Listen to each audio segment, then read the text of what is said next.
नमस्कार। आज हम एक डरावनी कहानी के नैरेटिव को समझने वाले हैं। मतलब ये जानने की कोशिश करेंगे कि आखिर डर पैदा कैसे किया जाता है। तो कहानी शुरू होती है एक बहुत ही आम जानी पहचानी चीज से, एक स्कूल ट्रिप। और इस ट्रिप पर हैं हमारे 3 मेन कैरेक्टर्स, आयुष, अमन और रोहन। लेकिन जैसा कि हॉरर कहानियों में होता है, ये कोई मामूली ट्रिप नहीं रहने वाली थी। एक बहुत ही सीधा सा सवाल खड़ा हो जाता है कि इनमें से कितने वापस आएंगे। और आज हम यही समझेंगे कि कहानी इस डर को परत दर परत कैसे बनाती है। तो इस कहानी को हम 5 हिस्सों में देखेंगे। पहले अंधेरे में की गई एक हिम्मत, फिर जंगल में उनका खो जाना, उसके बाद वो खौफनाक घर, झील पर हुई त्रासदी और आखिर में एक भूत का बदला। चलिए शुरू करते हैं पहले हिस्से से, कहानी की भूमिका, जहां एक ऐसा फैसला लिया जाता है जो इन सब की जिंदगी बदलने वाला था। तो होता क्या है, स्कूल ट्रिप जा रही है शिमला। रात के वक्त अचानक बस खराब हो जाती है। अब उन्हें मजबूरन एक सुनसान रिमोट होटल में रुकना पड़ता है। और ये होटल चारों तरफ से घने जंगल और पहाड़ों से घिरा हुआ है। मतलब एकदम परफेक्ट हॉरर वाली सेटिंग बन जाती है। आइसोलेशन, जब कोई मदद के लिए आसपास ना हो तो डर अपने आप बढ़ जाता है ना? तो इस होटल के खिड़की से इन तीनों दोस्तों आयुष, अमन और रोहन को एक झील दिखती है। अब उन्हें याद आता है कि पिछली ट्रिप पर कुछ लड़के ऐसे ही चुपके से झील पर गए थे और स्कूल में बड़े पॉपुलर हो गए थे। तो बस ये भी वही करने का फैसला कर लेते हैं। देखिए, उनका मकसद कोई बुरा नहीं था, बस टीनेज में पॉपुलर होने की एक चाहत थी। और शायद इसीलिए जो आगे होता है वो और भी ज्यादा ट्रैजिक लगता है। तो एक छोटे से डर से शुरू हुई ये कहानी अब आगे बढ़ती है। और ये जो हिम्मत दिखाने का खेल था, वो बहुत ही जल्दी हाथ से निकलने वाला था। यहाँ देखिए कि कहानी में टाइम का इस्तेमाल कैसे टेंशन बढ़ाता है। रात के 11 बजे ये सोते हुए गार्ड के पास से निकल जाते हैं। पौने 12 बजे तक उन्हें एहसास होता है कि झील तो बहुत दूर है और वो ठंड में खो चुके हैं। 12:15 बजे फोन चेक करते हैं तो कोई सिग्नल नहीं।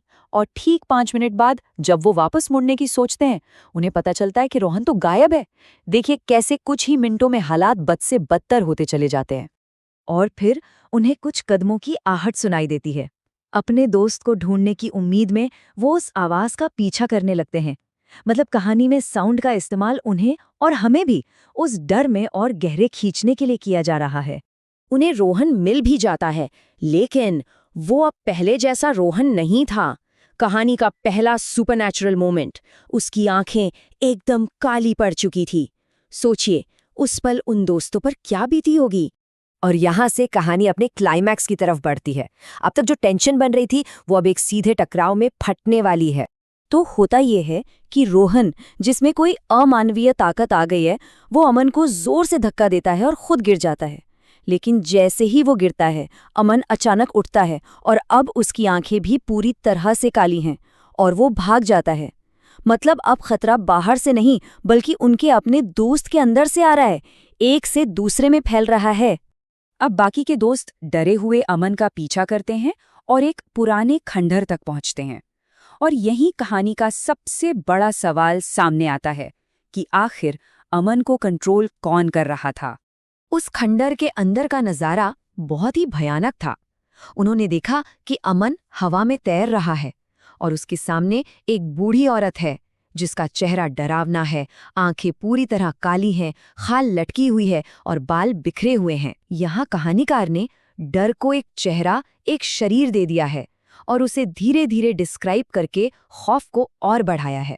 और फिर वो सीढ़ियों से नीचे उतरती है, लेकिन इंसानों की तरह नहीं, एक कीड़े की तरह रेंगते हुए। यही वो चीज़ है जो उसे सिर्फ एक बूढ़ी औरत नहीं बल्कि एक मॉन्स्टर बनाती है, कुछ ऐसा जो नेचुरल नहीं है। तो क्लाइमैक्स के स्पीक के बाद कहानी हमें दिखाती है कि उस टकराव का नतीजा क्या हुआ, जो बहुत ही भयानक और दुखद था। सोचिए, उनका प्लान क्या था? झील पर जाकर स्कूल में हीरो बनना। और हकीकत क्या हुई? जान बचाने के लिए उसी झील की तरफ भागना और मौत का सामना करना। ये जो आयरनी है, यही कहानी को और भी ज्यादा असरदार बनाती है। तो आखिर में 2 दोस्तों की मौत हो जाती है। आयुष किसी तरह झील से बच तो निकलता है, लेकिन उसे अपनी आंखों के सामने रोहन को डूबते हुए देखना पड़ता है। ऐसा लगता है जैसे कोई अनदेखी ताकत उसे पानी के नीचे खींच रही हो। इसके बाद वो भी बेहोश हो जाता है। और अब कहानी का आखिरी हिस्सा, जहां हमें उस रात जो कुछ भी हुआ उसकी एक दिल दहला देने वाली वजह पता चलती है। जब आयुष की आंख खुलती है तो वो देखता है कि पुलिस आ चुकी है, उसके दोस्तों की लाशें मिली हैं और उस रात की कहानी के 2 वर्जन्स हैं। पुलिस के लिए ये एक मर्डर केस है, लेकिन वहां के गांव वालों के लिए ये एक बदला लेने वाली आत्मा का काम है। तो गांव वाले बताते हैं उस बूढ़ी औरत की कहानी कि कैसे वो जंगल में अपने घर में शांति से रहती थी, लेकिन कुछ गांव वाले उसका घर हड़पना चाहते थे, तो उन्होंने उसे परेशान किया, उस पर हमला किया और फिर उसे मारकर उसकी लाश को उसी झील में फेंक दिया। और अब उसकी आत्मा बदला लेने के लिए उस जंगल में भटकती है। ये बैक स्टोरी उस विलेन को सिर्फ एक मॉन्स्टर नहीं बल्कि एक विक्टिम की तरह दिखाती है, जिसका गुस्सा इस पूरे हॉरर की वजह है। और कहानी इस बहुत ही दुखद नोट पर खत्म होती है। काश ये बात इन तीनों दोस्तों को पता होती तो शायद आज आयुष के साथ साथ रोहन और अमन भी जिंदा होते। ये एक क्लासिक हॉरर कहानी का सबक है कि अनजान जगहों पर बिना सोचे समझे नहीं जाना चाहिए। लेकिन ये कहानी हमें एक आखिरी परेशान करने वाले सवाल के साथ छोड़ जाती है कि क्या बदला पूरा हो जाने पर किसी आत्मा को वाकई शांति मिल जाती है?